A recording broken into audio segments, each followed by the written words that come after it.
ये भी एक सेशन हम करेंगे। मैं एक छोटी सी बात यहाँ बीच में ये करना चाहूँगा कि जो ख़वातीन अपने खामद के काम काज के हवाले से उसको मनफी फीडबैक देती हैं कि वो ज़्यादा काम ना करे या वो अगर ज़िंदगी में आगे बढ़ना चाहता है या ऊंची उड़ान में जाना चाहता है तो ये एक तहफ़्फ़ुज़ का रास्ता है, खातून के तहफ़्फ़ुज़ का रास्ता है कि उसका खामद जो है उसकी जो गोल्स हैं या उसकी जो मंजिल है वो ऊंची हो, जिसके लिए वो जिद्दोजहद करता रहे।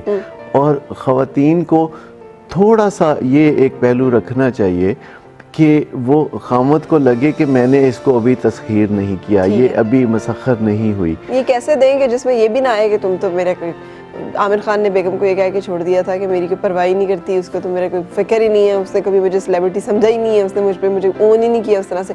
ये भी फिर एक एलिगेशन आता है। ये बहुत कम असल में चीज़ है। मर्द की अपनी फितरत ये है कि जब तक उसे मौका ये मिले कि वो अपनी बीवी या लाइफ पार्टनर के पीछे चलने का मौका मिले, वो एक जिद्दोजहद, एक गोल उसके जहन में होता है कि ये मैंने हासिल करना है।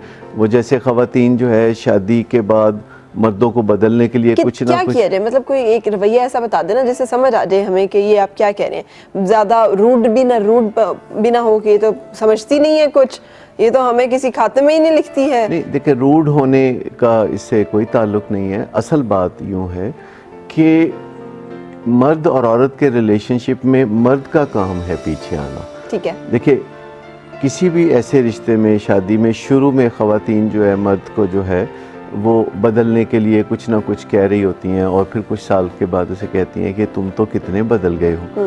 और बदला उसने खुद होता है कि जो काम पहले मर्द कर रहा था, जब वो औरत वो काम करना शुरू कर देगी, पहले मर्द पीछे आ रहा था, जब औरत पीछे पीछे जाना शुरू कर देगी तो दोनों अपने रोल रिवर्सल में चले जाएंगे और आपको नज़र आएगा कि जो चीज़ें कबाख्तें पैदा करती हैं उनमें से सबसे बड़ी बात है कि इंसान के अंदर, यानी बाकी तमाम जानदारों की निस्बत इंसान में ये चीज़ देखी गई है कि उसमें जो मादा है यानी फीमेल है वो पीछे बहुत भागती है, जबकि किसी दूसरे जानदार में ऐसा नहीं होता।